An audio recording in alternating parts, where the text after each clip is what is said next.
வணக்கம்.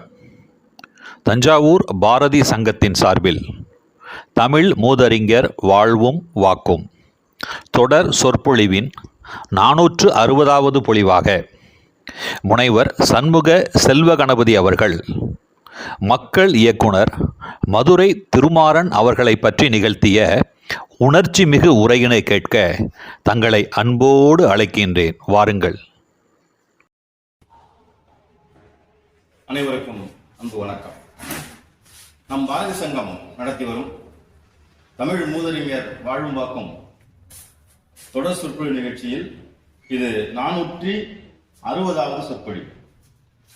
இதில் நம்முடைய 30 கூட்டங்கள் இதுவரை பேசியிருக்கிற இந்த பாரதி சங்கத்தினுடைய தமிழ் மூதறிஞர் வாழும் வாக்கும் என்கிற நிகழ்வின் தூண்களில் ஒன்றான மதிப்பிற்குரிய முனைவர் சண்முக செல்வகணபதி ஐயா அவர்கள் பேச வந்திருக்கிறார்கள். அவர்களை வருக வருக என்று அன்போடு வரவேற்கின்றேன். அதற்கு முன்பாக அண்மையிலே தமிழ்நாடு அரசு ஐயாவினுடைய நூல் பணிகளை பாராட்டும் விதமாகவும் மேற்கொண்டு அவருடைய பதிப்பு தொடர்பாகவும் நூல்கள் எழுதுவதற்கு தொடர்பாகவும் உறுதுணையாக இருப்பதற்காக ஒரு நல்ல தொகையை சொல்லலாம் 2 லட்சம் கொடுத்து அவரை கௌரவப்படுத்தியிருக்கிறார். ஏனென்றால் ஏன் கொடுத்து கௌரவப்படுத்தி என்று சொன்னால் கொடுப்பது போதுமா போதாதா என்பதல்ல, கொடுப்பதன் மூலம் அவரை கௌரவப்படுத்தி இருக்கிறார்கள். பணம் கொடுத்து கொடுப்பதுதான் விருது என்பது என்னுடைய கருத்து. அந்த வகையில விருது கொடுத்ததாக நான் அதை கருதுகிறேன். அப்படி நினைக்கும் பொழுது என்ன விருது என்று கேட்கும் பொழுது அது விருது அல்ல, பணம் நூலுக்காக நூல் பதிப்புக்காக கொடுத்தார்கள் என்று. அதை கௌரவப்படுத்தும் விதமாக தமிழ் இலக்கிய முற்றம், தமிழ் அரசு இலக்கிய முற்றம் அவரை பாராட்டும் விதமாக இசைத்தமிழ் செம்மல் என்ற விருதினை, இசைத்தமிழ் வித்தகர் என்ற விருதினை வழங்கியிருக்கிறார்கள். அதை பாராட்டும் விதமாக இந்த பாரதி சங்கம் பெருமையோடு அவரை கௌரவப்படுத்த நினைக்கிறது. இந்த பொன்னாடையை பல்வேறு தளங்களில் பதிவுதான் இன்று முக்கியம். பதிவுகளை உலகமெங்கும் நமக்கு கொடுத்து வருகிற மதிப்பிற்குரிய கருந்தை ஜெயக்குமார் அவர்களுடைய கரங்களால் பாராட்ட செய்யுமாறு அன்போடு அழைக்கின்றேன்.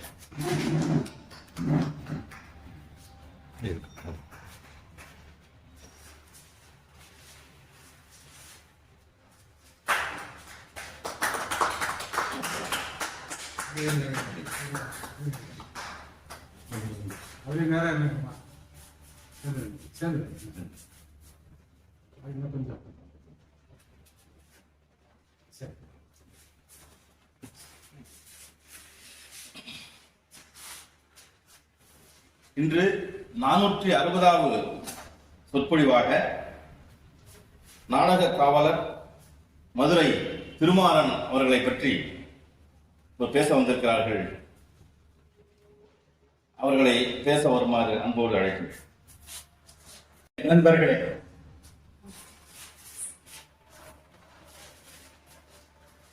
தஞ்சாவூர் பாரதி சங்கத்தின் சார்பில் நடைபெற்று வரும் தமிழ் மூதறிஞர் வாழ்வும் வாக்கும் என்ற தொடரில் 460வது தொடரில் நாடக ஆசிரியர், திரைப்பட மக்கள் இயக்குனர் மதுரை திருமாறன் அவர்களுடைய நாடகப் பணியில், அதுவும் குறிப்பாக அவர் எழுதிய சரித்திர நாடகங்கள் ஒரு 5 பற்றி இன்றைய பொழிவிலே ஒரு அறிமுகம் செய்து வைக்கிறேன். வருகிற 27ஆம் நாள் உலக நாடக நாள். அந்த நாடக நாளை உலகெங்கிலும் இருக்கக்கூடிய நாடக அமைப்புகளும் நாடக கலைஞர்களும் கொண்டாடி வருகின்றனர். கொண்டாடப் போகின்றனர். அந்த வகையில் 460வது சொற்பொழிவை நானே கேட்டு வாங்கிக் கொண்டேன். நீண்ட நாள் ஆகிடுச்சே அப்படி என்று கேட்டு வாங்கிக் கொண்டேன். அண்மையிலே நான் சென்னைக்கு சென்ற பொழுது மதுரை திருமாறன் அவர்களுடைய மகன், சென்னையிலே வாழ்ந்து வரக்கூடியவர், யோகாராம் பதிப்பகம் என்ற பதிப்பகத்தின் வாயிலாக பல நூல்களை பதிப்பித்து வருபவர், அரசு போக்குவரத்து துறையில் பணியாற்றி ஓய்வு பெற்றவர். அவரை சந்திக்கக்கூடிய ஒரு வாய்ப்பு எனக்கு கிடைத்த பொழுது அவருடைய தந்தையார் தான் மதுரை திருமாறன் என்பதை நான் அறிவேன், ஓரளவுக்கு அறிவேன். ஆனால் வரலாறுகள் பற்றி, அவருடைய வாழ்க்கை வரலாறுகள் பற்றிய தரவுகள் எல்லாம் அவ்வளவு எனக்கு தெரியாது. சரி, சரியான ஒருவர் கிடைத்த பொழுது விட்டுவிடக் கூடாது என்ற நிலையில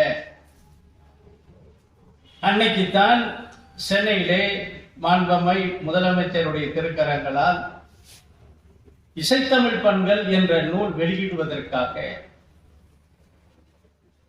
ஒரு 2 லட்சம் ரூபாய் தொகையானது பெற்றுவிட்டு இரவு உழவன்ல நான் திரும்புவதற்குள்ள இடைப்பட்ட நேரத்தில் கொஞ்சம் வேற சில பணிகளை பார்த்துவிட்டு அவரை பார்க்க சென்றேன்.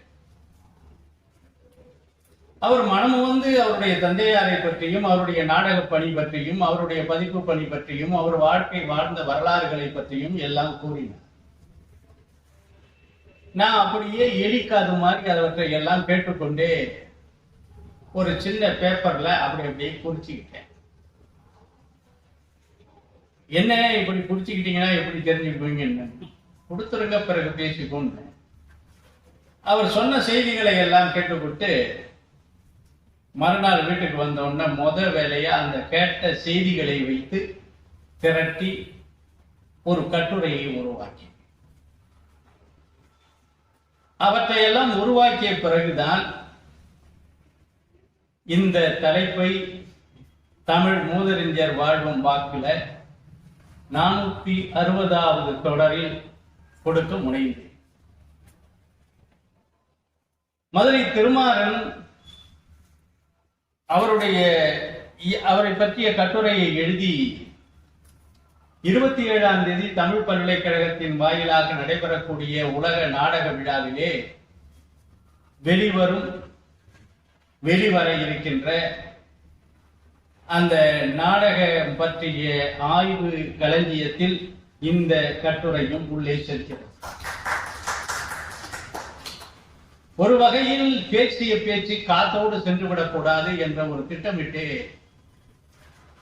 எனக்கு நானே ஒரு சட்டகத்தை அமைத்துக் கொண்டு பேச வேண்டும் என்ற முறையில் கட்டுரைகளை எழுதிவிட்டு வந்து படிப்பது என்ற முறையை தான் தொடர்ந்து முடிந்த அளவுக்கு செய்துவர். அந்த வகையில் தான் இந்த கட்டுரையானது உருவாக்கப்பட்டது.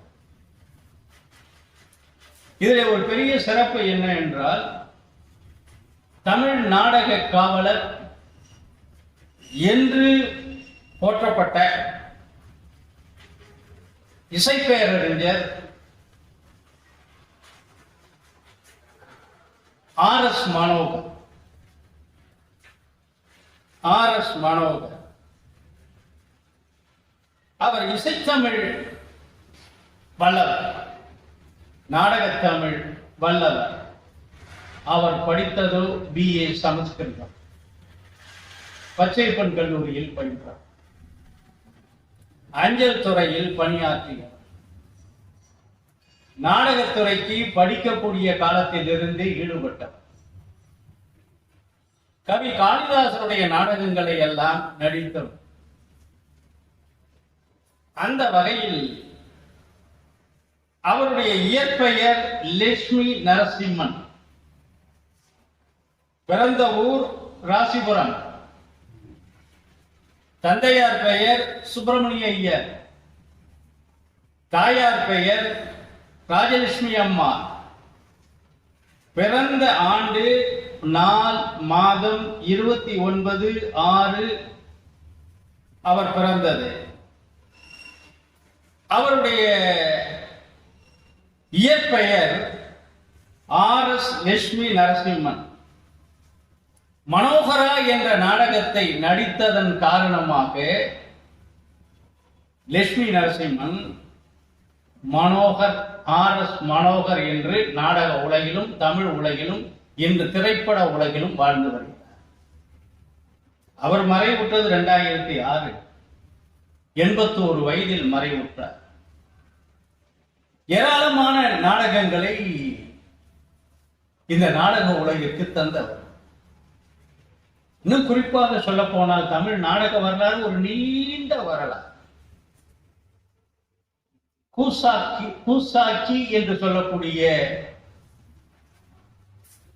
கிருஷ்ணமூர்த்தி தமிழ் நாடக வரலாறு என்று ஒரு அருமையான நூல் போட்டிருக்கிறார்.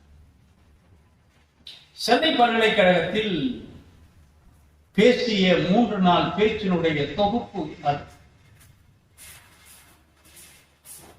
அந்த தொகுப்பிலும் அவர் நிறைய RS மனோகர் பற்றியும் கூறியிருக்கிறார். அதிலே சொல்லும் பொழுது ஒரு அழகான தொடர் அவர் குறிப்பிடுவார். RS மனோகர் அவர் ஒரு பயில்முறை கலைஞரும் மட்டுமல்ல, அவர் தொழில்முறை கலைஞரும் மட்டுமல்ல, பயில்முறையும் தொழில்முறையும் கலந்த ஒரு நாடக கலைஞர் என்று சொல்வார். இந்த RS மனோகர் நடித்த சரித்திர நாடகங்கள் ஏராளம். அதில் அவர் நடித்த இலங்கேஸ்வரர் ஒரு 1800 மேடைகளில் நடிக்கப்பட்ட நாடகம். அதற்கு பிறகு அவர் நடித்த சாணக்கிய சபதம் மதுரை திருமாறன் எழுதியது. அதுபோல காடக முத்தரையன் மதுரை திருமாறன் எழுதியது. வேங்கை மார்பன் மதுரை திருமாறன் எழுதியது. மாளிகாப்பூர் மதுரை திருமாறன் எழுதியது. ஒரு 5 சரித்திர நாடகங்களை அவர் நடித்திருக்கிறார். இந்த பொழிவை அவருடைய வம்சத்தில், அவருடைய மரபில் வரக்கூடிய அண்ணன் மகன் தம்பி மகன் RS சீனிவாசன், அவருடைய மகன் சிவபிரசாத் என்பவரும், அவருடைய மகள் சுருதி என்பவரும் RS மனோகர் அவர்களுக்கு பிறகு அந்த நாடக மரபை, நாடக உலகின் நாடக காவலர் RS மனோகர் அவர்களுடைய பேத்தி என்ற உறவு முறையோடு இன்றும் நடத்தி வருகின்றனர். சென்னையிலும் இந்தியாவுடைய பல்வேறு முக்கிய நகரங்களிலும் உலகங்களிலும் பயணித்து வருகின்றனர். நவாப் ராஜமாணிக்கம் பிள்ளைக்கு பிறகு ஒரு பெரிய ஸ்கிரீன் செட்டோட நாடக உலகை வலம் வந்தவர் RS மனோகர். பிறகு திரைப்படத்துறைக்கும் சென்றார். ஏராளமான திரைப்படங்களில் நடித்தார். அதிலே ஒரு சிறப்பு என்னவென்றால், திரைப்படங்களில் நடித்து பொருளை ஈட்டி நாடகத்துறையை நடத்தி அதில் செலவழித்தார். நாடகத்திற்காக திரைப்படத்தை கூட, வாய்ப்பை கூட வேண்டாம் என்று நடுவ விட்டார். அதிலே ஒன்று தனிப்பிறவி என்ற ஒரு திரைப்படம். அது மும்பையிலே ஷூட்டிங் ஆக வேண்டும், ஆனால் சென்னையிலே நாடகம் நடத்த வேண்டும். அதனால் அது வேண்டாம் என்று நிறுத்திவிட்டார். இவருடைய நாடக கட்டுக்கோப்பு, நாடக ரிஹர்சல், ஒத்திகை மிக சிறப்பாக அமையும். 30 நாட்கள் தவறாமல் ஒவ்வொரு நாடகத்திற்கும் ஒத்திகை பார்ப்பார். குறித்த நேரத்தில் குறித்த காலத்திற்குள் நாடகத்தை நடத்தி முடிப்பார். அந்த கம்பீரமான அந்த நாடகத்திற்கு நாடகங்கள் எழுதி கொடுத்த ஆசிரியர்கள் ஒருவர் மதுரை திருமாறன். இந்த மதுரை திருமாறன் பிறந்தது திருப்பத்தூருக்கு, நம்ம மதுரைக்கு செல்லக்கூடிய வழியில் இருக்கக்கூடிய திருக்கோட்டியூர், இன்னைக்கு திருக்கோஷ்டியூர் என்று சொல்லக்கூடிய ஒரு தலம். மிக சிறப்பான ஒரு வைணவத்தன். கலைஞர் இந்த தலத்தை மையமிட்டு அங்கே உதயமான ராமானுஜரை பற்றி ஒரு தொடர் நாடகத்தை நமது டிவியில நம்ம வாரம் பார்க்கக்கூடிய நிலையில ஒன்று நடந்தது. திருக்கோஷ்டியூர் நம்பி என்ற ஒருவர் இருந்தார். அவரிடம் மந்திரோபதேசம் செய்வதற்காக திருவரங்கத்திலிருந்து வந்து வந்து வந்து மாணிக்காப்பூர் படையெடுத்தது போல இவரும் படையெடுத்து சென்று சென்று சென்று கடைசியில 17வது முறை அந்த திருக்கோஷ்டியூர் நம்பியிடம் மந்திர உபதேசம் பெற்றார் ராமானுஜர். அப்பொழுது குரு சொன்ன ஒரு வார்த்தை, கட்டளை, இதை யாருக்கும் நீ சொல்லக்கூடாது.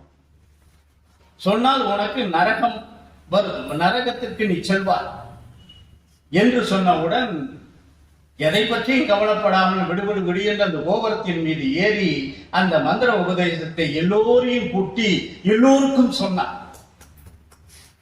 அப்பொழுது குரு சொன்னார், நான் சொன்னதை நீ கேட்கவில்லை, நீ நரகத்துக்குத்தான் செல்வாய் என்று சொன்னவுடன் அவர் சொன்னாராம், நான் ஒருவன் நரகத்திற்கு சென்றால் பரவாயில்லை, இத்தனை பேர் சொர்க்கத்துக்கு செல்வதற்கு நீங்கள் வழிவிட்டிருக்கிறீர்கள் என்று சொல்லக்கூடிய அந்த ராமானுஜர்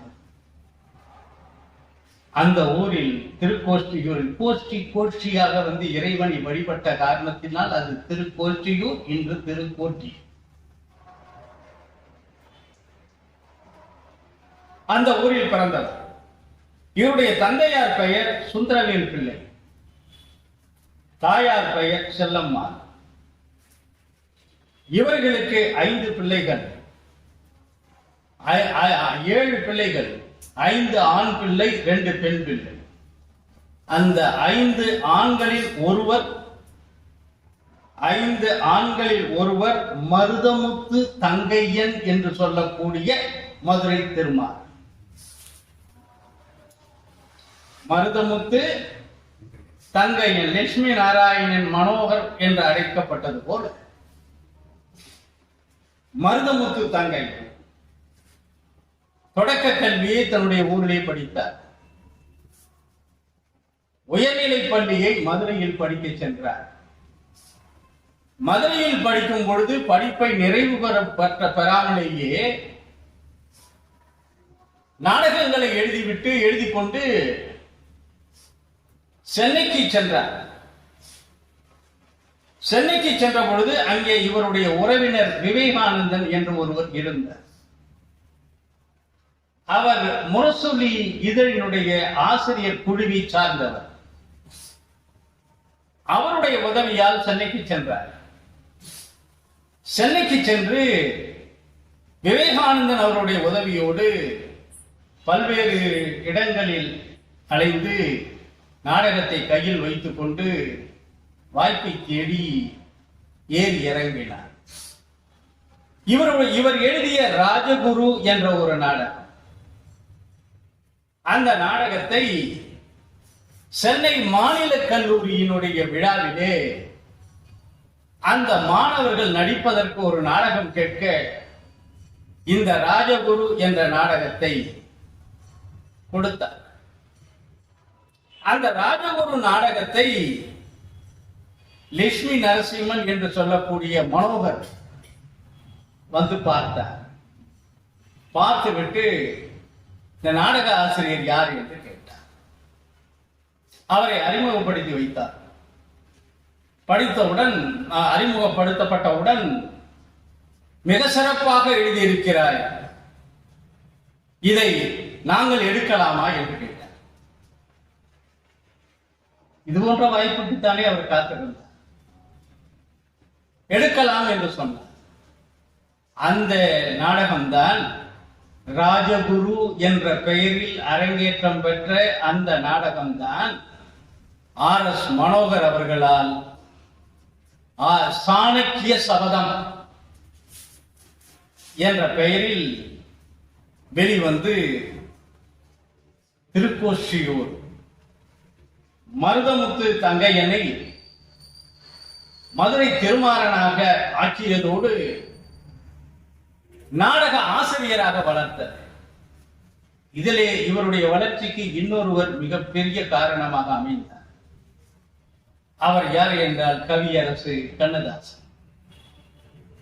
இளமை காலத்து நண்பர். கண்ணதாசன் நடத்திய தென்றல், கண்ணதாசன், இனமுழக்கம் போன்ற இதழ்களில் இதழ் ஆசிரியர்களில் ஒருவராக மதுரை திருமாறன் நுழைந்தார். அந்த அடிப்படையில் அவர் எழுதிய ஒரு வரலாற்று நாவல் அதுதான் இந்த வசந்த மண்டபம் என்ற இந்த நாவல். இது அந்த இதழ்களிலே தொடர்ந்து வந்த நாவல். ஒரு சரித்திர நாவல் இது. ஒரு காலத்தில் வாழ்ந்த ஒரு இனத்தாருடைய வரலாறை கூறக்கூடிய நாவல் இது. அதோடு இவர் தொடர்ந்து இது போன்ற நாடகங்களை எழுத வேண்டிய வாய்ப்பை RS மனோகரும் உருவாக்கினார். அந்த வகையில் அவர் அடுத்த ஒரு நாடகம் ஒன்று எழுதினார். வேங்கை மார்பன் என்று சொல்லக்கூடிய இந்த நாடகம் மிக சிறப்பான ஒரு நாடகம். பிறகு இந்த நாடகங்களை பற்றி நாம் பார்ப்போம். இதற்கு பிறகு அவர் காடக முத்தரையன் என்ற ஒரு நாடகத்தை எழுதினார். காடக முத்தரையன். பிறகு நம்ம சொல்லுவோமே, பலமுறை தொடர்ந்து சென்றால் மாலிகாபூர் படையெடுத்தது போல என்று அந்த மாலிகாபூரை பற்றி ஒரு நாடகத்தை எழுதினார். பிறகு பாரத கதையில் வரக்கூடிய துரோணாச்சாரியாரை மையமிட்டு துரோணர் என்ற ஒரு வரலாற்று நாடகத்தை எழுதினார். இந்த நாடகங்கள் எல்லாம் RS மனோகர் அவர்களால் நாடக உலகில் வலம் வந்து அலங்கரித்து நாடக மேடையை செழிக்க வைத்த நாடகம். இதிலே முதல் நாடகமாக இருக்கக்கூடிய சாணக்கிய சபதம், ராஜகுரு என்ற பெயரில் அமைந்த சாணக்கிய சபதம். அந்த சாணக்கிய சபதம் மௌரிய பேரரசு தோன்றிய வரலாற்றை தொடர்புபட்ட ஒரு நாடு. நந்த வம்சத்தை அழித்து மௌரிய வம்சத்தை செழிக்க வைத்த சந்திரகுப்தனை அரச பீடத்தில் ஏற்றிய சாணக்கியன் கொண்ட சபதத்தை கூறக்கூடிய ஒரு நாடகம். இந்த நாடகத்தை எழுதி கொண்டுதான் திருக்கோச்சியிலிருந்து சென்னைக்கு சென்றார். ஆனால் இந்த கதை அமைப்பை அன்றைய காலம் ஏற்றுக்கொள்ளவில்லை. அதை துணிந்து எடுத்துக்கொண்டார் RS மனோகர். அந்த சாணக்கியனுடைய சபதத்தை அவிழ்ந்த குடுமியை அவிழ்த்து விட்டு சந்திரகுப்தனை மேடையிலேயே அரியணையில் ஏற்றிய பிறகுதான் முடிவது என்ற நிலையில் அவர் கொண்ட சபதம் அருமையான ஒரு நாடகம். கிமு 325 நடந்த வரலாறு. அந்த வரலாற்றை கிபி 20ஆம் நூற்றாண்டில் கண்முன்னே கொண்டு காட்டக்கூடிய அளவுக்கு வரலாறுகளை திரட்டி ஆங்காங்கே நாடக போக்கிற்கு ஏற்ப கற்பனையை கலந்து அழகாக அமைத்து அந்த சாணக்கியனாக RS மனோகர். அவருடைய இலங்கேஸ்வரர் நாடகத்தில் தஞ்சாவூர்லேயே நம்ம பலமுறை பார்த்தோம். தஞ்சாவூர் ராமாயணம் ராமகாதை பேசிக் கொண்டிருந்த காலத்தில் எதிர்நிலையாக நாயகனாக இருக்கக்கூடிய ராவணனை மையமிட்டு ஒரு நாடகத்தை நடத்தியவர் ஆர்.எஸ். மனோ. இதை நடத்துறதுக்கு முன்னாடி ரொம்ப அச்சப்பட்டார். அச்சப்பட்டு அங்கிருந்த காஞ்சி பெரியவரை நாடி இது நடத்தலாமா என்று கேட்டார். நடத்து என்று அவர் ஆசிரியர். இலங்கைக்கு சென்று 25 நாட்கள் தொடர்ந்து அங்கே நடத்தினார். இந்த எதிர்முக பாத்திரங்களை எல்லாம் எடுத்து அதை கதாநாயகர்களாக மாற்றக்கூடிய ஒரு யுக்தி இந்த தமிழ் மண்ணுக்கு நீண்ட நெடிய நாட்களாக சொன்னார். கம்பனின் ராமகாதை படித்த ராமாயணம், ராமகாதை, ராம நாடகத்தை படித்த காலத்தில் ராவண காவியமும் இந்த மண்ணில் தான் புலவர் குழந்தை அவர்களால் தோற்றுவிக்கப்பட்டார். ராவணனை மாபெரும் வீரனாக படைத்து காட்டியவன் கம்பன். தமிழ்நாட்டில் ராவண லீலா கிடையாது. ராவணனை தீயிட்டு கொளுத்தும் வழக்கம் இங்கு கிடையாது. ராமனுக்கு நிகரான ஒரு மாபெரும் எதிர்நாயகனாக படைத்து காட்டியவன் கம்பன். அதை நாம் மறந்துவிடக்கூடாது. ராமனுக்கு எவ்வளவு முக்கியத்துவம் கொடுத்தானோ அந்த அளவுக்கு ராவணனுக்கும் கொடுத்தான். அப்படி கொடுத்தால்தான் கதாநாயகனுடைய சிறப்பு மேன்மைகள். ஒரு சோனிய போய் ஒருத்தன் பெரிய பலவான் அடித்தான் சொன்னா சரியா? மும்மடங்கள் வெகுண்டனைய என்று சொல்லக்கூடிய அந்த பாடல்களை எல்லாம் பணிந்து எழுதி கள்ளகிரி மலர்கூந்தல் சாணகியை மனச்சிறையில் கவர்ந்த காதல் உள்ளிருக்கும் இடம் தேடி தடவியதோ ஒருவன் வாலி என்று அந்த ராவணனை காட்டி ராவணேஸ்வரனாக அவனை படைத்து இலங்கேஸ்வரனாக அவனை காட்டி தமிழ் நாடக உலகில் ஒரு சரித்திர நாடகத்தை, ஒரு இதிகாச நாடகத்தை, ஒரு சரித்திர புருஷனை வாழ வைத்த ஒரு நாடகம் அந்த நாடகம். அதுபோல்தான் சாணக்கியசம். மௌரிய பேரரசனுடைய காலத்தை வரலாற்றை மையமிட்டு எழுதப்பட்ட அடுத்து அவர் எழுதிய ஒன்று வேங்கை மார்பன் என்ற ஒரு நாடகம். அன்புள்ள பெரியோர்களே, இது சங்க காலத்து வரலாற்று நாடகம். சங்க காலத்து வரலாற்று சங்க புலவர்களுள் ஒருவரான ஔவையார், பெண்பார் புலவர், பான் மகள் என்று பாராட்டப்பட்ட அவருடைய வாக்கால் கூறப்பட்ட ஒரு உவமை வாயிலாக தமிழ்நாட்டு சரித்திரம் முரசு முடங்குதானை மூவரும் கூடி அரசவை வீற்றிருந்த தோற்றம் போல,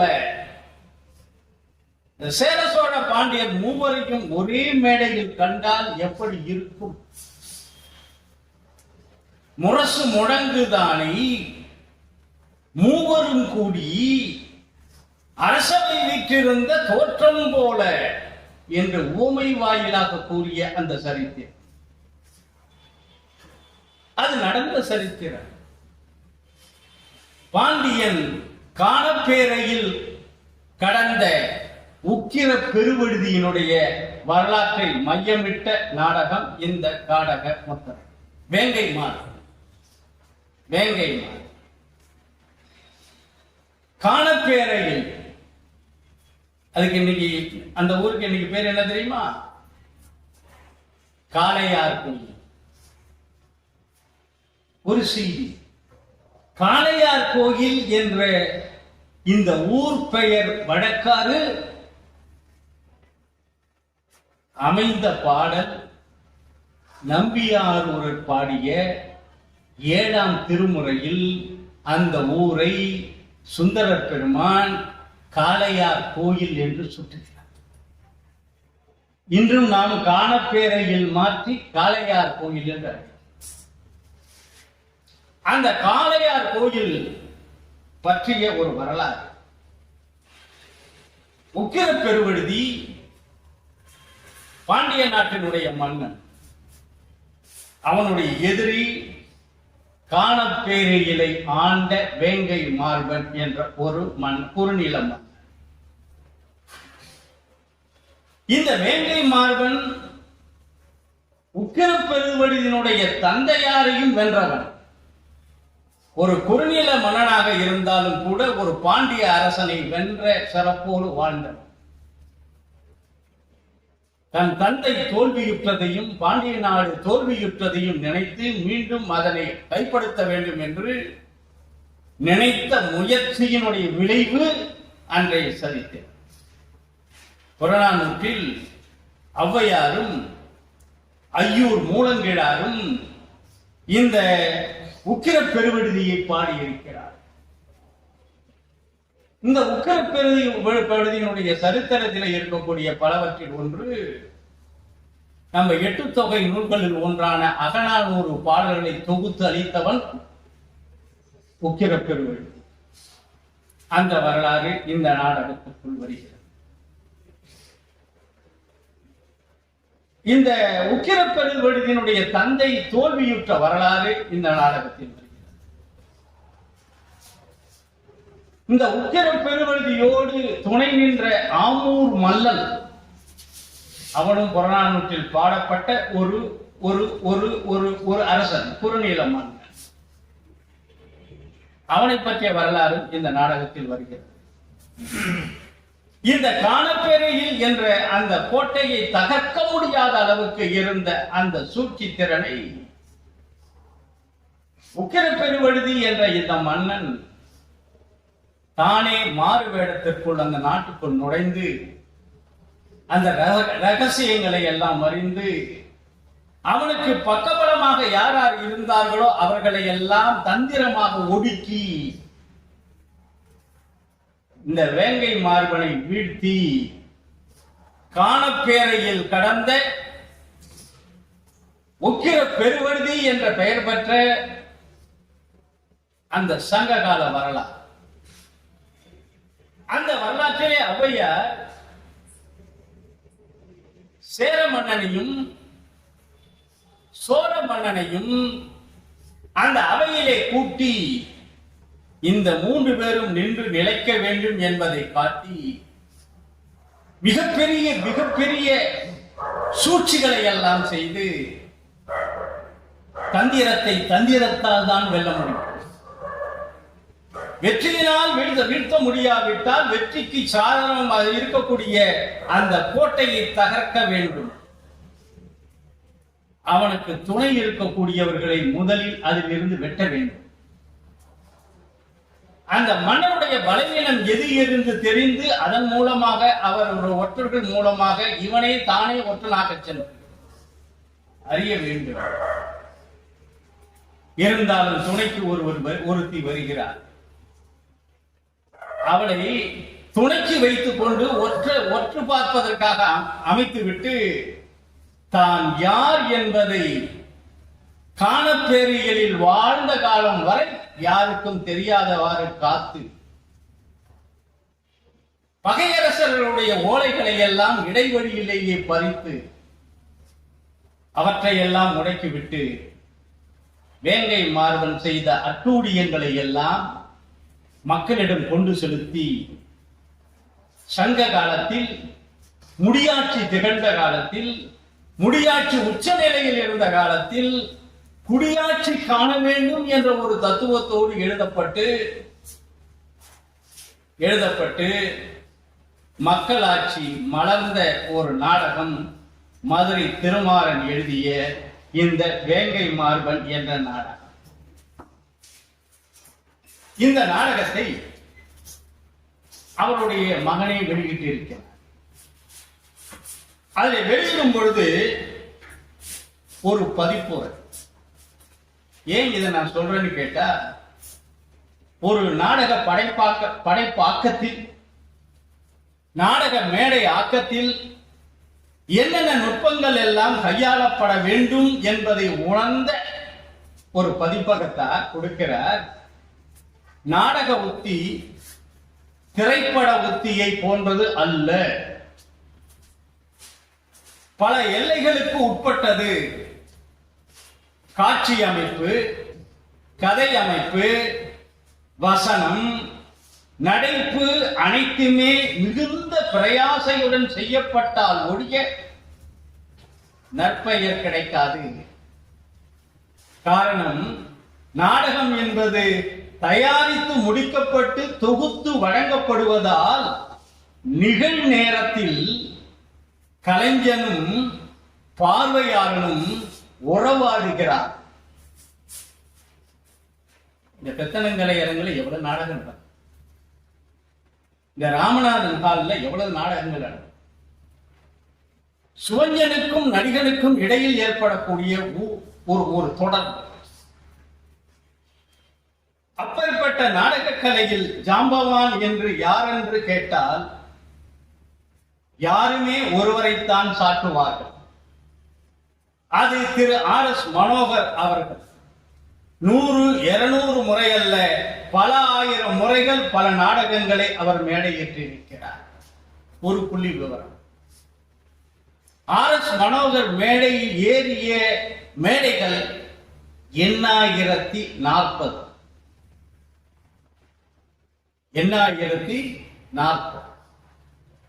அதிலே 6000 மேடைகள் குறைவில்லாமல் நடந்தது மதுரை திருமாறனுடைய நாடகம். ஒரு 1500 மேடைகளுக்கு குறைவில்லாமல் நடந்தது இலங்கேஸ்வரன் நாடகம். அதில் பல நாடகம் எழுதியவை துரோணர், சாணக்கியன், வேங்கை மார்பன் ஆகிய சரித்திர புராண நாடகங்களை காட்டும் இன்னும் சில நாடகங்கள் உண்டு. சந்தன சிலை, கோடீஸ்வர குடும்பம் என்ற சமூக நாடகங்களையும் அவர் படைத்துள்ளார். அவர் புலமைக்கு கோடீஸ்வர குடும்பம் என்ற சமூக நாடகமே சான்றாகும் என்று இவர் காட்டியதோடு, ஆசிரியர் மதுரை திருமாறன் தான் எழுதிய வேங்கை மார்பன் என்ற நாடகத்திற்கு ஒரு உரையை வழங்கி இருக்கிறார். ஒரு உரை, அதிலே அவர் சொல்லக்கூடிய ஒரு கருத்து, அதைத்தான் இந்த கட்டுரையினுடைய முகப்பு பகுதியில் நான் கொடுத்திருக்கேன். என்ன தெரியுமா? வாழ்க்கை என்பது தகவலாக சொல்லப்படுவதுதான். வாழ்க்கை என்பது தகவலாக சொல்லப்படுவதுதான். நான் பிறந்தேன், இன்ன தேதி, இன்ன மாதம் என்று எனக்கு தகவலாக சொல்லப்பட்டது. நான் இறந்தேன் என்று யாரோ எப்போதோ என் வாழ்வின் முடிவை தகவலாகத்தான் சொல்லப் போகிறார். உயிரின் ஆரம்பத்துக்கும் முடிவுக்கும் இடைப்பட்ட என் வாழ்க்கை என்பதும் தகவலாகத்தான் இருக்க போகிறது.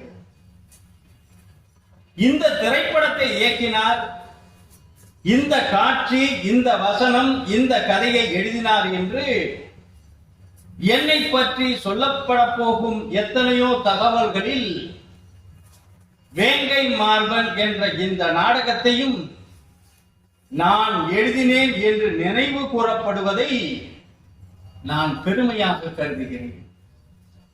காரணம், துரோணர், சாணக்கியன் போன்ற நாடகங்களில் புராண சரித்திர ஆதாரங்களை கொண்டு சிறிதே கற்பனை கலந்து எழுதினேன். அதன் ஆதார சுருதி, அடிப்படை நாதம் புராணங்களிலும் சரித்திரத்திலும் இருந்தது. ஆனால் வேங்கை மார்பன் அப்படிப்பட்டது அல்ல. சரித்திரத்தை பின்னணியாக கையாண்டிருக்கிறார். என் கற்பனையும் நான் சொல்ல வந்த கருத்துமே பிரதானமாய் பிரதிபலிக்கப்பட்டிருக்கிறது. என் ஆளுமையும் என் மனதின் அகத்தோற்றத்தையும் இந்த நாடகம் பிரதிபலிப்பதாய் கருதுவதால் தான் வேங்கை மார்பன் மிகவும் நேசித்தது என் வந்தனத்துக்குரிய வாசக பெருமக்கள் முன் நான் சமர்ப்பிக்கிறேன் என்று சொல்லிவிட்டு சொல்கிறார், வேங்கை மார்பன் எதிர்காலத்திற்கு நான் விட்டு செல்லும் ஒரு தகவல். வேங்கை மார்பன் எதிர்காலத்திற்கு நான் விட்டு செல்லும் ஒரு தகவல். என் வாழ்க்கை நினைவு கூறப்படும் பொழுது மருதமுத்து என்ற இந்த மதுரை திருமாறன் வேங்கை மார்பனை எழுதினான் என்று அறியப்படுமானால் அதுவே என் ஆத்மாவை சாந்தி அடைய வைக்கும். வாழ்ந்த வாழ்க்கை நிறைவானதாய் என்னை கருத வைக்கும். நன்றி என்று ஆசிரியர் எழுதுகிறார். ஏன் இவற்றை சொல்கிறேன் என்று சொன்னால், 45 வயதுக்குள் மறைந்தார். வாழ்ந்த காலத்திற்குள் ஏராளமான நாடகங்களையும் நாவல்களையும் எழுதினார். திரைக்கதை, வசனம், கதை, இயக்ககம், சொந்த தயாரிப்பு போன்ற ஒரு 40க்கும் மேற்பட்ட திரைப்பட உலகிலே ஒரு முன்னணி இயக்குனராக வாழ்ந்தார். கதையாசிரியராக திகழ்ந்தார். ஜெயசங்கர் என்ற நடிகரோடு உலா வந்தார். கேஆர் விஜயா என்ற திரைப்பட நடிகையோடு உலா வந்தார். அவர் எடுத்த மேயர் மீனாட்சி என்ற ஒரு திரைப்படம் சாதாரணமாக ஒரு மாநகராட்சியில் துப்புரவு பணியாளராக இருக்கக்கூடிய ஒரு பெண் அந்த மாநகராட்சிக்கு மேயராக வந்தால் எப்படி இருக்கும் என்ற கற்பனையில் உதித்த ஒரு திரைப்படம் அது. இதுபோன்ற ஏராளமான திரைப்படங்கள். அந்த வகையில் இவற்றை கொடுத்துவிட்டு இந்த நாடகத்தை பற்றி, வேங்கை மார்பனை பற்றி ஒருவர் அணிந்துரையும் தந்திருக்கிறார். மீதி நாடகங்களுக்கு அதுபோல அமையவில்லை. இதிலே அந்த அணிந்துரையில் இவர் சொல்லியிருக்கக்கூடிய கருத்தையும் நாம் காண்போம். வாழ்கின்றவர்களுக்கு வாழ்ந்து காட்டிய மக்களின் வரலாறுகளே பாடமாகும். 2000 ஆண்டுகளுக்கு முன்பு வாழ்ந்த தமிழ் மக்கள் எப்படி வாழ்ந்தார்கள் என்று அறிந்து கொள்வதற்கு இலக்கியங்களும் செப்பேடுகளும் புதை பொருள்களும் நமக்கு துணை புரிகின்றன. இவற்றை கொண்டு டி.வி. சதாசிவ பண்டாரத்தார், டாக்டர் ராஜமாணிக்கனார், ஔவை துரைசாமி பிள்ளை போன்றோர் மன்னர்களின் வரலாறுகளை தீட்டியுள்ளனர். அவற்றை கொண்டு வரலாற்று கதைகளும் நாடகங்களும் தமிழில் மலர்ந்து கொண்டே இருக்கின்றன. சரித்திர நவீனங்களை படிப்பவர்களை விட அரங்கேறும் நாடகங்களை விரும்பி பார்ப்பவர்கள் தொகை அதிகம். அதுவும் நாடக காவலர் R.S. மனோகர் அவர்களின் நாடகங்கள் என்றால் காட்சி அலங்காரங்களும் வசன வீர்களும் மிக மிக சிறப்பாக இருக்கும். மதுரை திருமாறன் அவர்களின் கதை வசனம் புது புது அனுபவங்களை காட்சிக்கு காட்சி தீட்டி செல்லும். இவை போல பலவற்றை கொடுத்து இந்த நாடகத்தினுடைய கருப்பொருள் எது? நான் முன்பு சொன்னேன், முடியாட்சியில் இருந்து குடியாட்சியை மலர்வித்த நாடகம் ஒன்று. மற்றொரு கருத்து, இந்த நாடகத்தில் வரும் உத்திர பெருவழுதி தன் எதிரியான வேங்கை மார்பனை கொல்ல வாய்ப்பு கிட்டிய போதும் கூட கொல்லவில்லை. கையில் ஆயுதம் என்று இருக்கும் அவனிடம் போரிடுவது கூட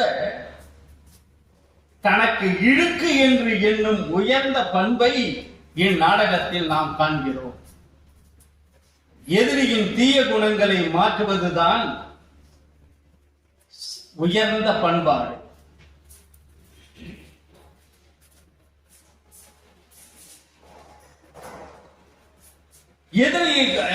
எதிரியை கொள்வது அல்ல என்று மக்கள் உணர வேண்டும்.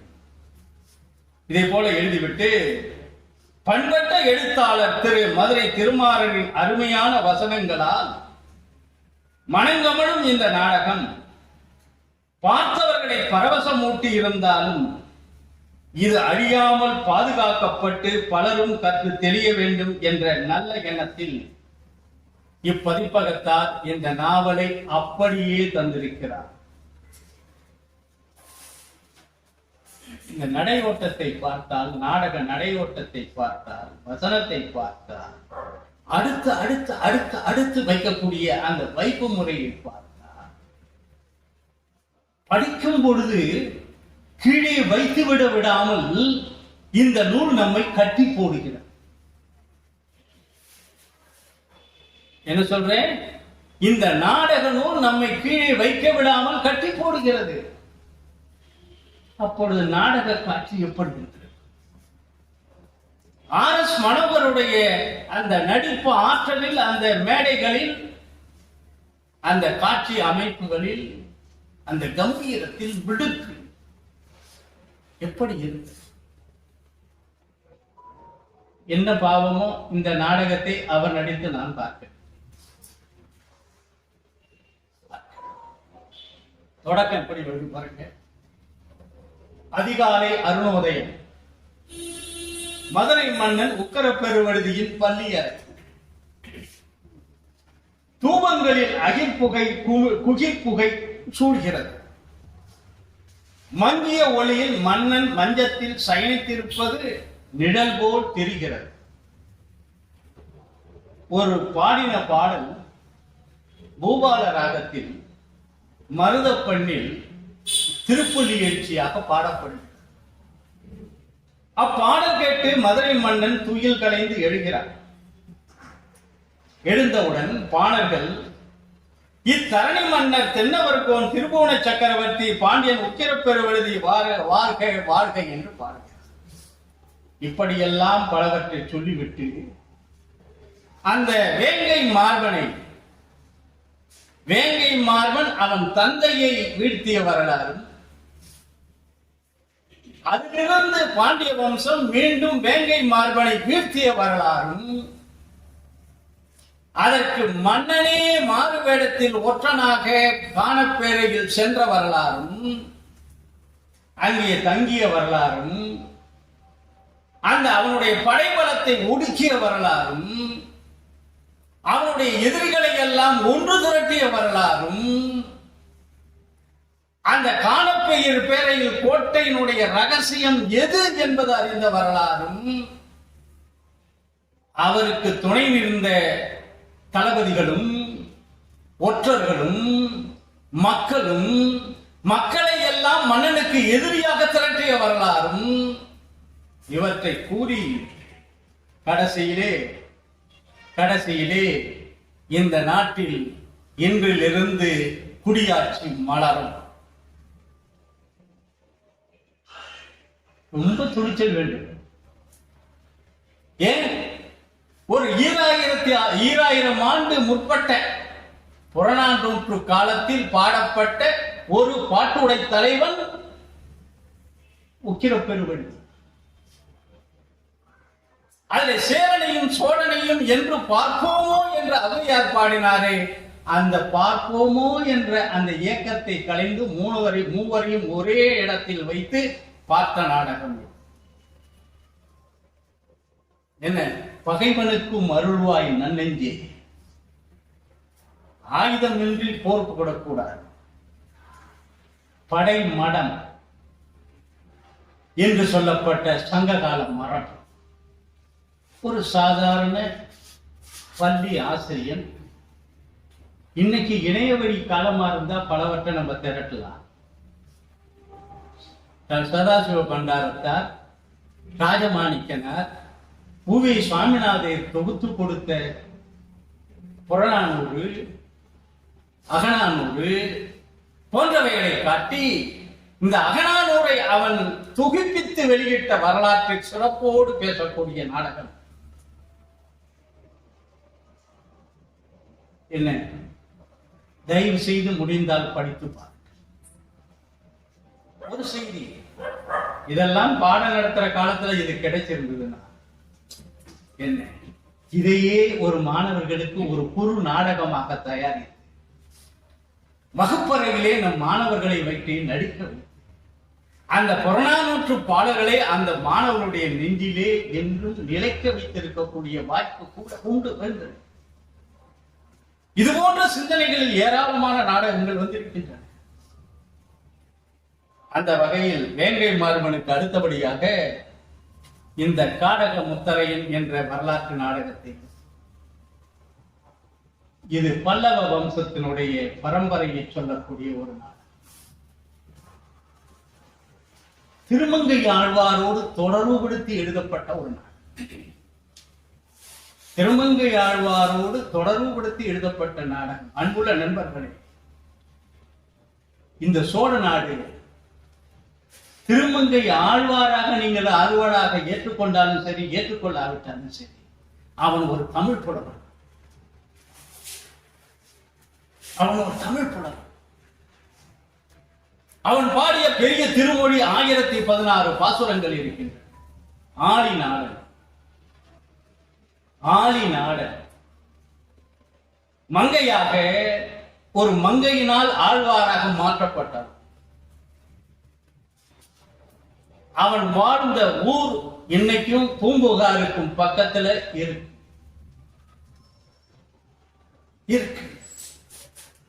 அந்த பூம்புகாருக்கு சுற்றி பக்கத்தில் இருக்கக்கூடிய திருநாங்கூர் என்ற ஒரு திருத்தலம் இருக்கிறது. சோழ நாட்டில் மட்டும் ஆழ்வார் பெருமக்கள் பாடிய 40 திவ்ய தேசங்கள் இருக்கின்றன. ஆழ்வார் பெருமக்களால் பாடப்பட்டால் அந்த தலத்துக்கு பெயர் திவ்ய தேசம். எப்படி திருமுறை தலம் என்று சொல்கிறோமோ அதுபோல வைணவத்தில் அது திவ்ய தேசம் என்று அழைக்கும். 12 ஆழ்வார்களால் பாடப்பட்ட அந்த தலங்கள் திவ்ய தேசங்கள் என்று அழைக்கப்படும். அவை 108. அவற்றில் சோழ நாட்டில் 40. அந்த 40-ல் 11 திவ்ய தேசம் ஒரே இடத்தில் இருக்கக்கூடிய தலம் திருநாங்கூர்.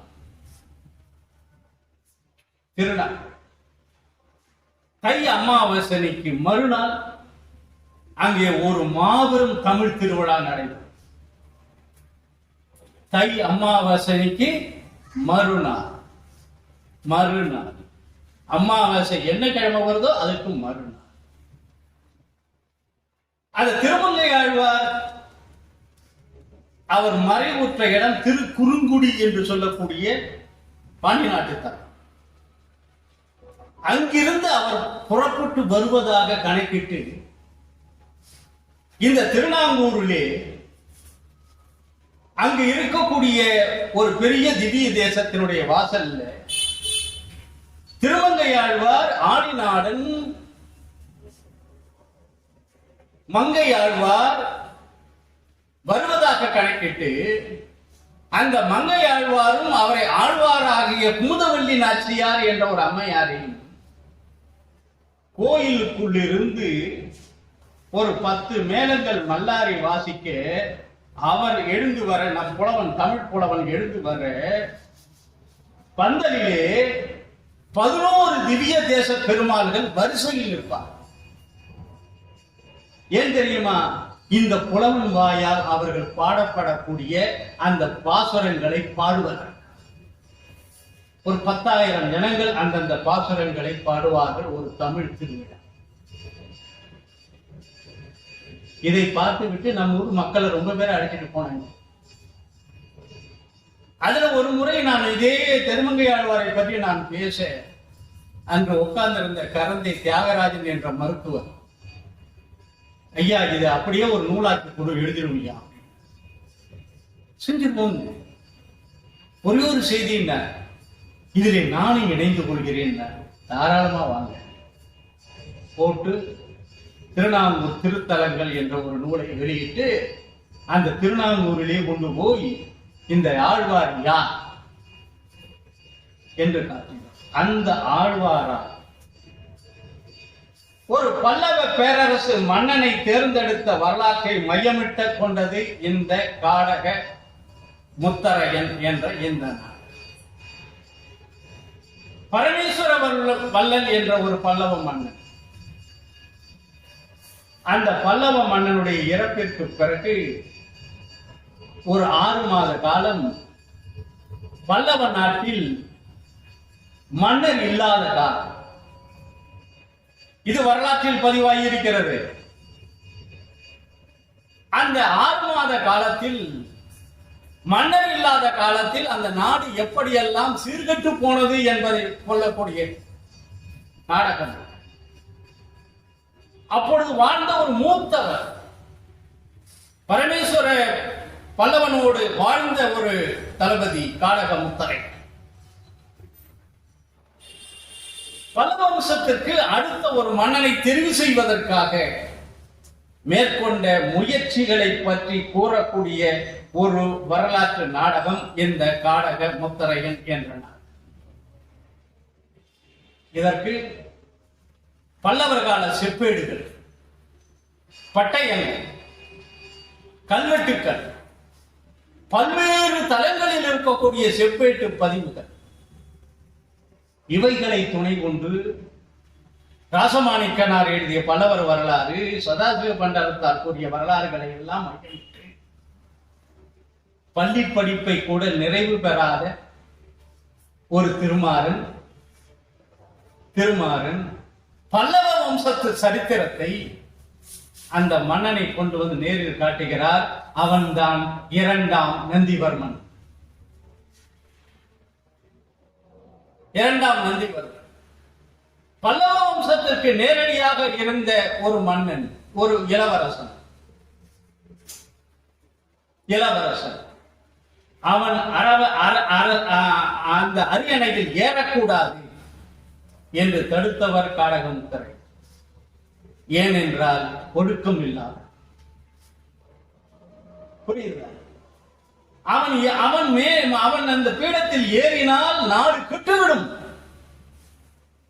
என்ற நிலையில் அதனை தடுத்து அதில் ஏற்பட்ட அத்தனை விரோதங்களையும் தாங்கிக் கொண்டு, பரிச்சொற்களையும் தாங்கிக் கொண்டு, இன்னும் சொல்ல போனால் இந்த காடக முத்திரையினுடைய மகனே தந்தைக்கு எதிரியாக மாறி, புரிகிறது? தந்தைக்கு எதிரியாக மாறியதோடு அல்லாமல் இந்த பல்லவர்களுக்கு எதிரிகளான பாண்டியரிடம் போய் சரணடைந்து இந்த பல்லவர்களை வீழ்த்த திட்டமிட்டார். அடுத்து இந்த பல்லவ பேரரசை யார் அடுத்தது ஆளப்போவது யார் என்பதை தீர்மானிக்கும் பொறுப்பை நம் தமிழ் புலவனாகிய திருமங்கை ஆழ்வாரிடம் ஒப்படைத்து, ஆழ்வார் கோயிலிலே தெய்வத்தின் முன்பு பாசுரங்கள் பாடியவரும் பாடுபவர்கள் மட்டுமல்ல, இது சங்க காலத்து வரலாறு. அரசவையில் சென்று ஔவையார் பாடுவார், அதிகமா நெடுமானந்தியை பாடுவார்.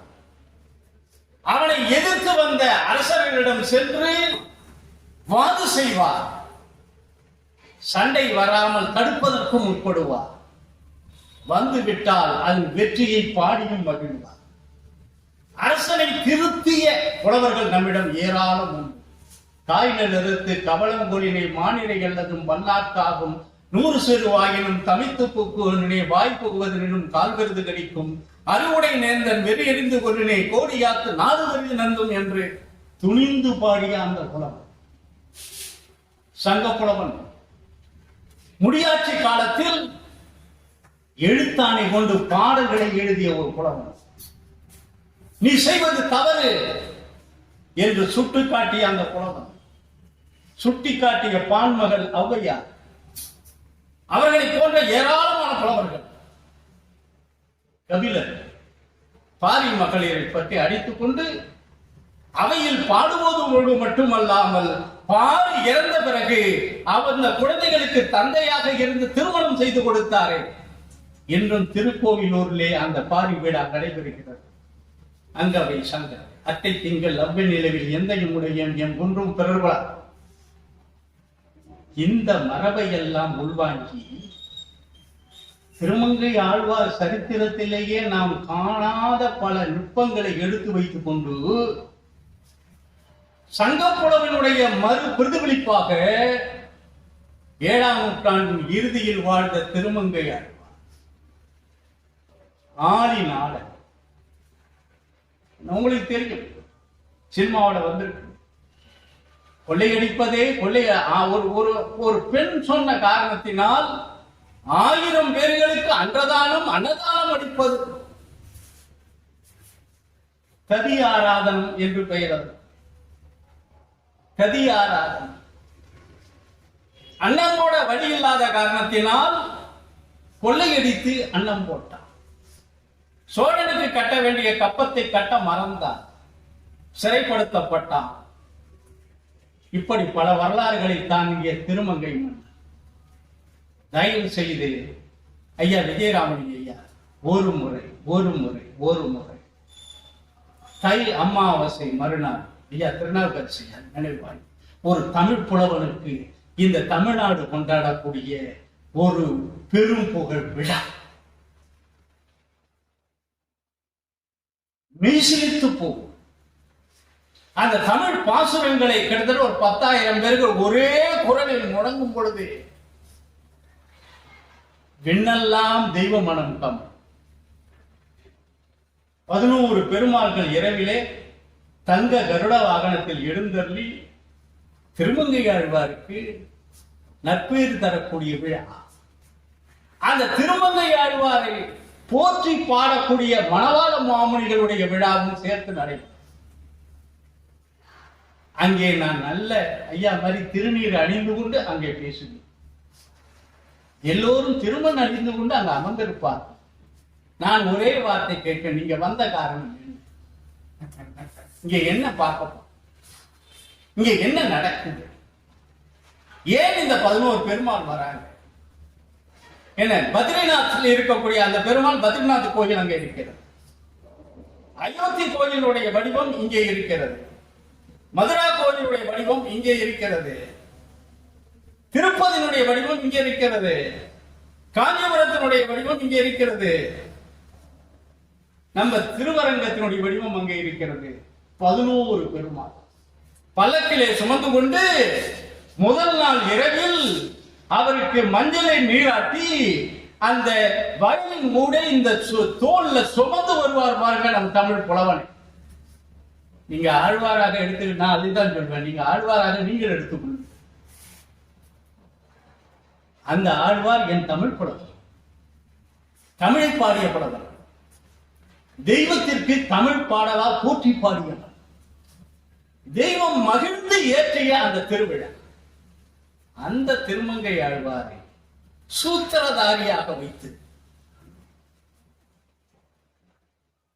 2ஆம் நந்திவர்மனை அரசவையில் ஏற்றிய அந்த துணிச்சல் மதுரை திருமாறன் ஒருவரையே சார்.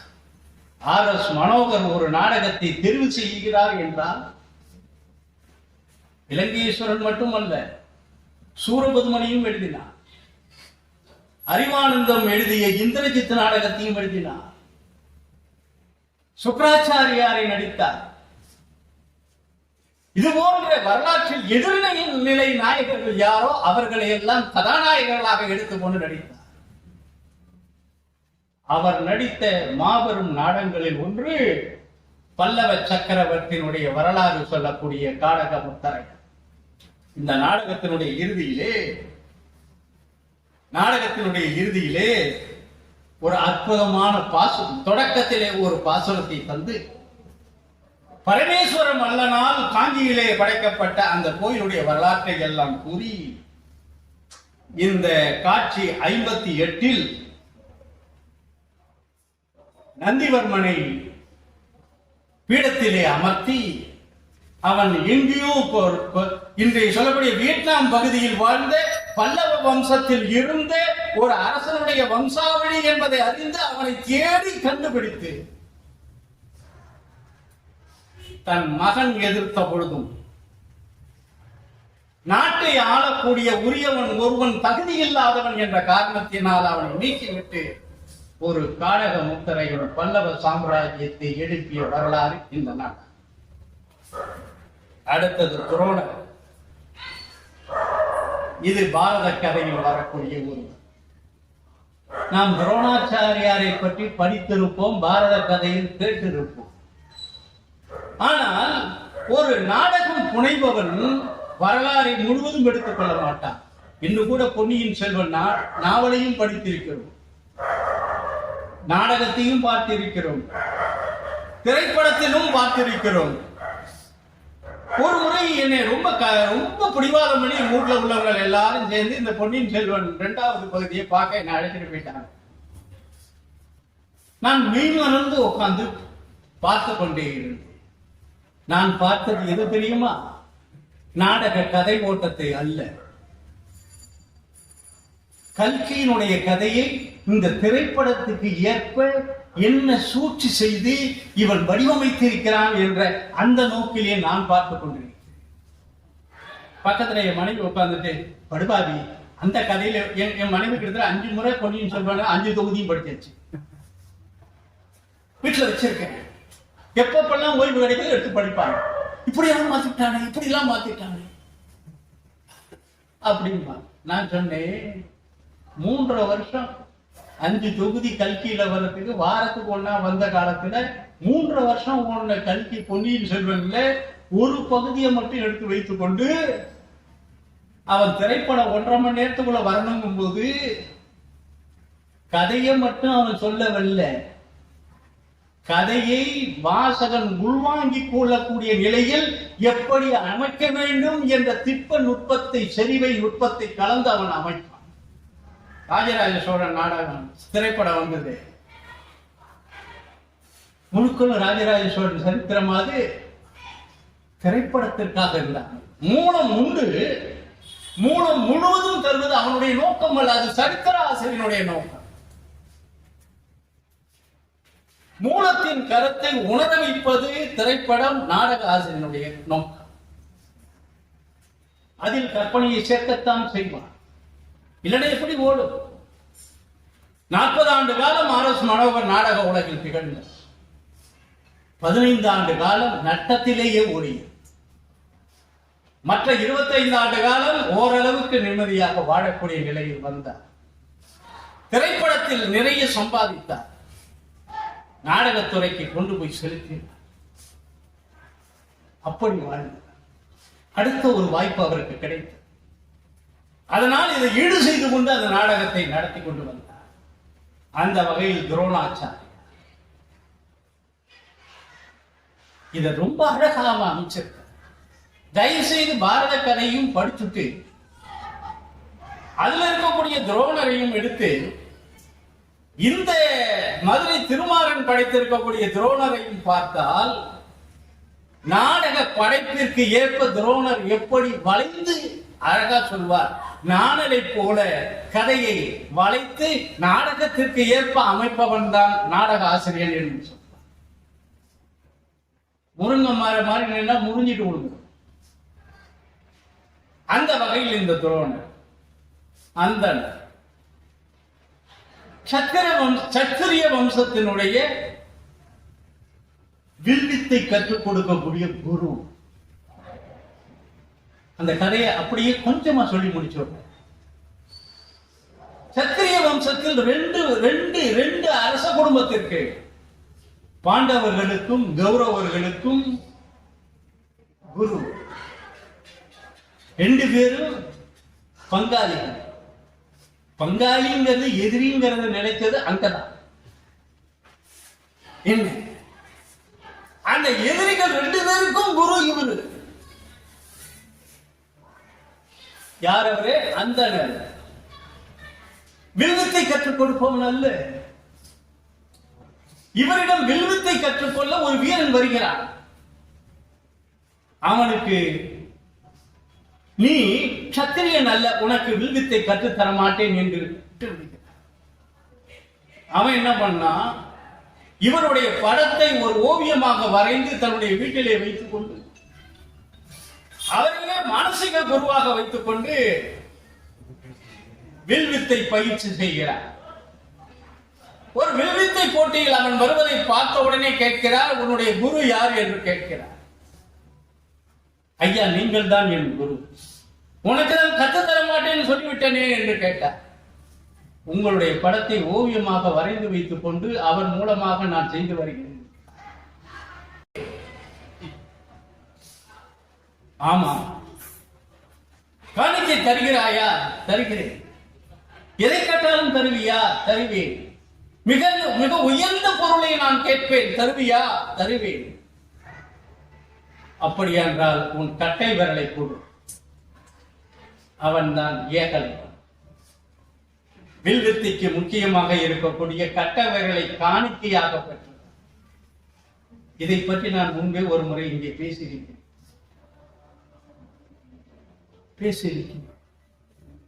ஊத்துக்காடு வெங்கட சுப்பையா,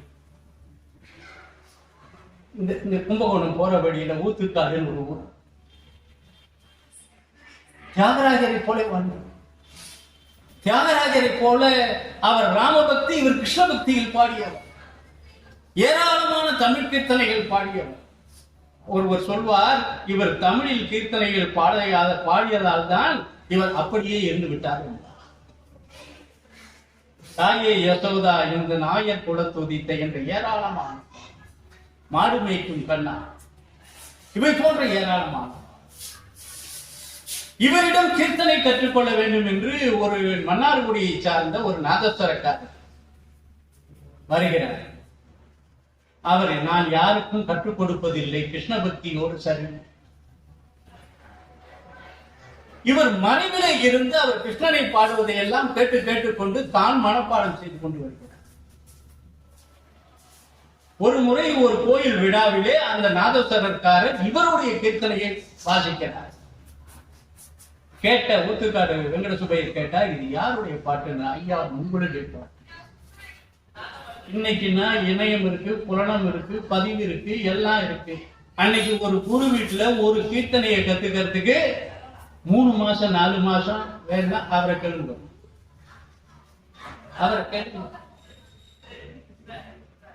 தட்சிணாமூர்த்தி கிட்ட ஒரு கீர்த்தனையை கத்துக்கிறதுக்கு 2 மாசம் 3 மாசம் உட்கார்ந்து வாங்காத பாட்டெல்லாம் வாங்கி, திட்டாத திட்டெல்லாம் தேடி, உருப்படாத பையில உனக்கு சங்கீதமா வராது போடா. அப்படி விரட்டிய காலங்கள், சங்கீதம் கற்பித்த காலங்கள் இது. இவர் காலத்தில் நான் சொல்வது ஊத்துக்காடு வெங்கட சுப்பையா யாருக்கும் கற்றுக் கொடுக்காத. கேட்டாரா, நீ யாரிடம் இருந்து கற்றுக்கொண்டாய்? உங்கள் கீர்த்தனையை காதில் வாங்கி கற்றுக்கொண்டேன். நாளையிலிருந்து என் கீர்த்தனையை நீ வாசிக்க கூடாதுன்னு சொன்னார் என்று சொல்லி, நல்ல வேலையாக நீ நாதஸ்வரமே வாசிக்காதே என்று அந்த ஏகலைவனை போல ஆணையிடாமல் விட்டாரே என்று இதே மேடையில் நான் பேசினேன். அதையும் நூலில் பதிவாக்கி இருக்கிறேன். அந்த துரோணர், இந்த துரோணரை கொள்வதற்காகவே விதிவசத்தால் உருவாக்கப்பட்ட ஒருவன், யாராலும் வெல்லப்படாத ஒரு ஆசா. இந்த முன்னுரையில் நான் படிச்சு காட்டுறேன், இதுல காட்டணும். யாராலையும் இவரை எவராலும் அழிக்க முடியாது. இவருக்கு மரணமே கிடையாது. ஒருவன் கேட்கிறான், பிறப்பு என்று வந்தால் இறப்பு வரும் அல்லவா? இவருக்கு மரணம் கிடையாது. ஏன்? இவரை வீழ்த்தவே முடியாது. இவரை வீழ்த்தும் சக்தி எது கேட்டார். அந்தணனுக்கும் சத்திரியனுக்கும் குருவாக இருந்த நிலையே இவரை வீழ்த்திவிடும். அதற்கு பெயர் விதி என்று பெயரிட்டார். கௌரவர்களுக்கும் பாண்டவர்களுக்கும் கற்றுக் கொடுத்து இவருடைய மகன் அஸ்வத்தாமன் அன்போடு வளர்த்த அந்த பிள்ளை ஒரு ஏழை பிராமணன்.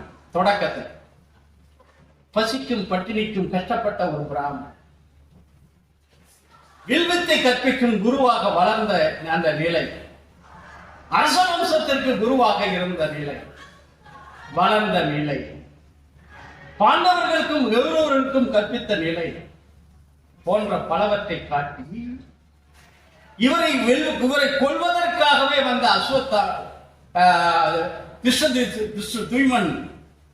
திருஷ்ணதுய்மன் அவனையும் காட்டி, இவன் என்னை கொல்ல பிறந்தவன் என்று தெரிந்தும் அவனுக்கும் கலை கற்பித்து கொடுத்து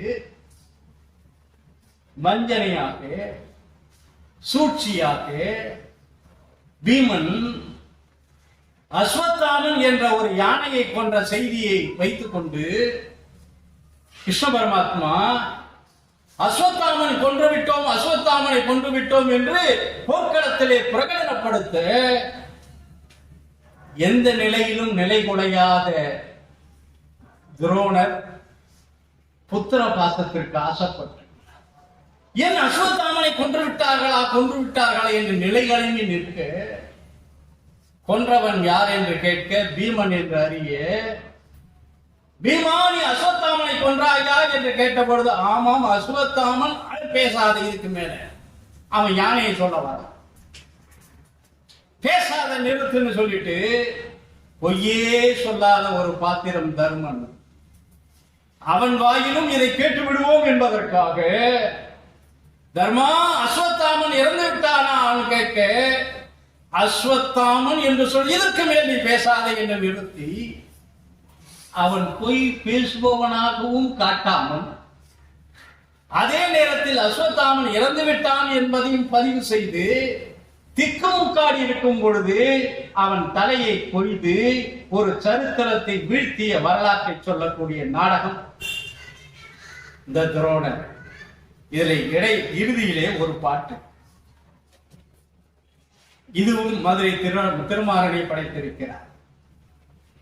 வீரத்தின் இலக்கியமாய் பிறந்து வந்தான், வீரத்தின் இலக்கியமாய் பிறந்து வந்தான், வித்தைக்கு இலக்கணங்கள் வகுத்து தந்தான், பேர் பெற்ற தர்மன் பொய் சொல்ல கேட்டான், புண்பட்டான், பாசத்தால் புறப்பட்டான், ஆண்டவனே ஆணையிட்டான், அரமகனே பொய்யுரைத்தான், அருளேது உயர்வேது மண்ணிலே, அருளேது உயர்வேது மண்ணிலே, அதுதான் வளர்த்த சீடர்களே தலையை கொய்ய. வளர்த்த கடா மார்புல பாய்கின்றோம், வளர்த்த சீடர்களே தலையை கொய்ய குருமணியே தவச்சுடராய் செல்கின்றான் விண்ணிலே விண்ணிலே விண்ணிலே என்று நாடகத்தை முடிக்கிறார். அடுத்த ஒரு நாடகம் மாளிகா. மாளிகா பலமுறை படையெடுத்து வந்து சோழ நாட்டு கோயில்களை எல்லாம் கொள்ளையிட்டு கில்ஜி வம்சத்தினுடைய அரசனுக்கு கொண்டு போய் பொருளை எல்லாம் சேர்த்த ஒரு தளபதியினுடைய வரலாறு தெரியும். ஒரு கோயில 18 முறை அவன் போர் தொடுத்தான். தமிழ்நாட்டிலும் ஏராளமான கோயில்களை எல்லாம் கொள்ளையிட்டான். சுந்தரபாண்டியன் தஞ்சையை வென்றான், சோழ கோட்டைகளை எல்லாம் அழித்தான், சோழர்களுடைய சுவடுகளே தெரியாமல் அழித்தான். ஆனால் தஞ்சை பெரிய கோயிலில் பெற்ற பொருள்களையும் சோழ நாட்டில் பெற்ற பொருள்களையும் தஞ்சை கோயிலுக்கே அர்ப்பணமாக்கி விட்டு சென்றான். இது பாண்டிய வம்சம். எந்த ஊரில் படையெடுத்தாலும் சரி வம்சாவழியை அத்தனையும் அழித்தாலும், ஏனென்றால் 400 வருடங்கள் அடிமைப்பட்டு கடந்த வம்சம் அவன் செய்தான். அவன் கட்டியதுதான் அம்மன் கோயில், தஞ்சை பெரிய கோயில் இருக்கக்கூடிய அம்மன் கோயில். அம்மன் கோயில் அவன் வெற்றி கொண்ட அந்த வரலாறுகளை எல்லாம் பேசக்கூடிய வரலாற்று ஆவணங்கள் பல சதாசிவ பண்டாரத்தாரால் கூறப்பட்டது. ஏராளம். மாலிகாப்பூர் அத்தனையும் படையெடுத்து சென்று போய் தன்னுடைய நண்பனான அலாவுதீன் கில்ஜிக்கு கொண்டு போய் அத்தனையும் சேர்த்தான். இவனுடைய ஓலைக்கு கட்டுப்படாத அரசர்களே இந்திய திருநாட்டில் இல்லை என்ற நிலையில் வாழ்ந்தார். அவரவருக்கு இரவிலே அவருடைய படுக்கை அறைக்கு பக்கத்தில் ஒரு வில் வரும், ஒரு அம்பு வரும். அந்த அம்பிலே ஒரு செய்தி இருக்கும், நீ அலாவுதீனுக்கு நீ கப்பம் கட்ட வேண்டும் நாளையிலிருந்து. அவ்வளவுதான் செய்தி.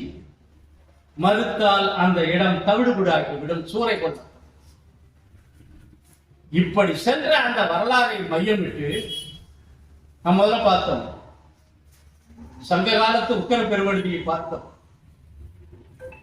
வேங்கை மார்பனை பார்த்தோம், அதுபோல காடக முத்தரையரை பார்த்தோம், அதுபோல மாணிக்காப்பூர் வரலாறுகளை எல்லாம் தொகுத்து எடுத்து பகுத்து அதை நாடகமாக்கி அவன் மேலும் பழிவராத நிலையில் தன்னுடைய அரசனுக்கு சிறந்த ஒரு நம்பிக்கைக்குரியவனாக வாழ்ந்தார்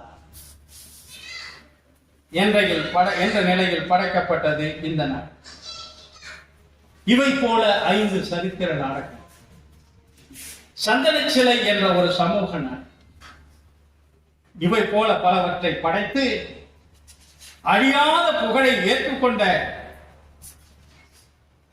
மதுரை திருமாறன் ஒரு 50க்கும் மேற்பட்ட திரைப்படங்களில் நுழைந்து, திரைப்பட நுழைவுக்கு பிறகு நாடக பக்கம் வருவதை சற்று நிறுத்திக் கொண்டார். சரித்திர நாடகங்கள் மட்டும்தான் எழுத முடியுமா என்ற நிலையை கேட்ட பொழுது சமூக நாடகங்களில் மோயக்கே தேவர் போன்றவர்களால் நடிக்க வைத்து நாடகங்களை கையாண்டார். ஜெயசங்கர், KR விஜயா இவருடைய தலைமையில் ஏராளமான படங்களையும் எடுத்து திரைக்கதை வசனங்கள் எழுதி தாமே இயக்கி வெற்றி பெற்றவர். அப்படிப்பட்டவர் அவருடைய மகன் நேரு சென்னையிலே இருக்கிறார். அவர் வேறு யாரும் இல்லை, என் தங்கையினுடைய கணவர். என் தங்கையினுடைய, என் சித்தப்பா பிள்ளையுடைய தங்கையினுடைய மகன். அவருக்கு ஆதங்கம், இந்த மாதிரி வரலாறை தமிழ் உலகம் அறியவில்லையே. எனக்கு ஆதங்கம், இப்படிப்பட்ட வரலாறுகளை நாம் சொல்லவில்லையே என்றார். இரண்டும் சேர்ந்து சந்தித்தது சென்னையில். என்னோடு நம்ம கந்தசாமி ஐயாவும் இன்னைக்கு வரேன்னு சொன்னார், வரல. அவருக்கும் இந்த நூல்களை எல்லாம் அவர் வழங்கினார். இணைய வழியாக நீங்கள் எனக்கு அனுப்புங்கள் என்று சொன்னார். தவறாமல் என்னுடைய நண்பர் ஜெயக்குமார் இருக்கிறார், செல்வியல் இருக்கிறார். எங்கள் பேச்சு காதோடு செல்வதல்ல, களத்திலே நின்று நினைப்போம். அதற்குரிய 2 தளபதிகள் எங்களிடம் இருக்கிறார், உங்களுக்கு அனுப்பி வைக்கிறேன். என் பேச்சில் நிச்சயமாக குறை இருக்கார், நான் எழுத்து வடிவிலும் தந்து விடுகிறேன் என்று சொல்லிவிட்டு RS மனோகருடைய தம்பி மகன் என்னிடம் தொலைபேசியில பேசி, எங்க சித்தப்பாவை பத்தி நீங்க பேச போறீங்களாம் என்று கேட்டார். நான் சொன்னேன், உங்க சித்தப்பா மட்டும் இல்ல, தமிழ் நாடக உலக காவலர். இவரை திருமாறனோடு இணைத்து பார்ப்பதற்கு முன்பே நான் அவரை பற்றி உலக திருக்குறள் பேரவையிலே பேசி பதிவு செய்திருக்கிறேன். அவருடைய நாடகங்களை தஞ்சாவூரை பார்த்தவன் இவன், இந்த செல்வகணன். என்ன அந்த கம்பீரமான காட்சிகளை 6 வாயை பொளந்து விட்டு வியந்து பார்த்தவர்களில் நானும் ஒரு. நடந்து இறந்து விட்ட கதைகளை இல்லையாம், கதை மாந்தர்களை எல்லாம் நம்மோடு உறவாட வைக்கக்கூடிய அந்த சித்தாந்தம், அந்த தெளிவு, அந்த நுட்பம் அவர்களுக்கு. நான் கட்டபொம்மனை பார்த்திருக்கிறோமா? இல்லை, சிவாஜி மூலமாக. ராஜராஜ சோழனை பார்த்திருக்கிறோமா? அவர் மூலம். அப்படி வரலாற்று நாயகர்களை அவர்கள் நடிக்கும் பொழுது தன்னை எந்த அளவுக்கு பக்குவப்படுத்திக் கொண்டிருப்பார். ஒரு முறை KS கோபாலகிருஷ்ணன் இந்த தெற்கு வீதியில கிந்தனார் ஸ்டுடியோல தங்கியிருப்பார்.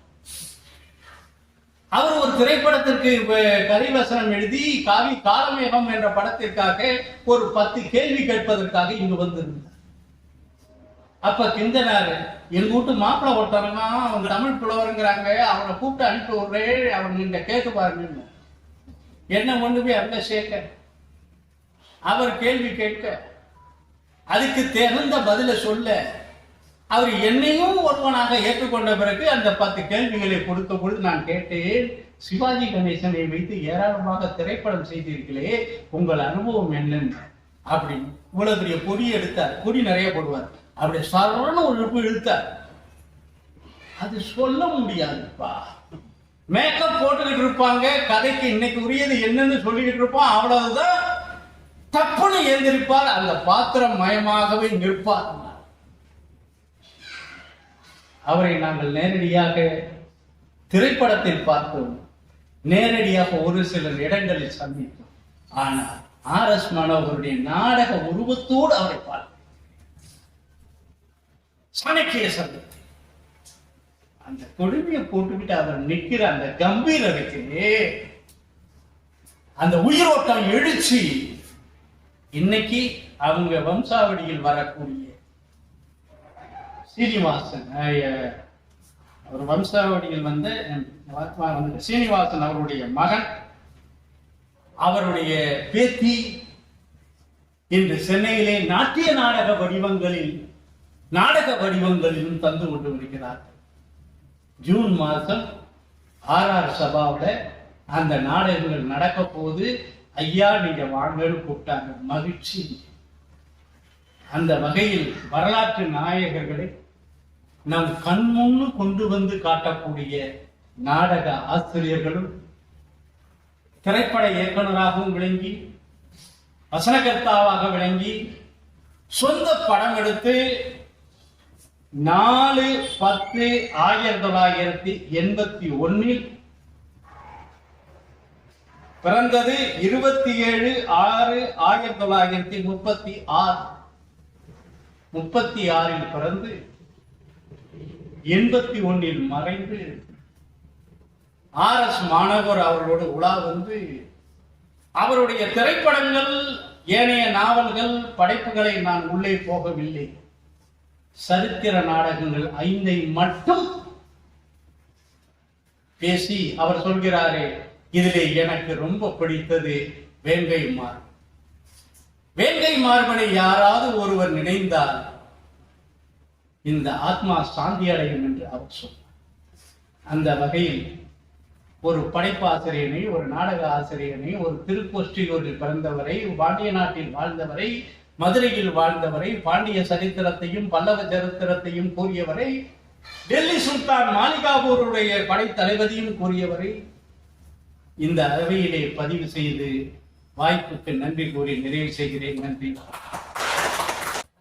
நாடக மேடையை பார்ப்பது போல இருக்கிறது. என்ன ஒரு சொல்லுவாங்களே, கனமான குரல்ல நாடக மேடையில வரலாற்ற சொன்னது. அப்படியே நான் அதுக்கு போய் நிற்கிறேன். என்ன ஒரு, ஏன்னா அந்த அளவுக்கு நாடகம் பார்த்தது. அது உள்ள அவர் வந்துட்டார், ஆர்.எஸ். மனோகர் வந்துட்டார், மதுரை திருமாவளவன் வந்துட்டாரு. எப்பா என்ன சொல்றது, அப்படியே மெய்சிலிர்த்து போயிருக்கிறோம். ரொம்ப மகிழ்ச்சி. அவங்க அந்த குடும்பம் கொடுத்து வைத்திருக்கிறது இந்த வரலாறை பேசுவதை அவர்கள் கேட்பதற்கு. எனக்கு என்னை கௌரவித்த எல்லாருக்கும் என்னுடைய நன்றி.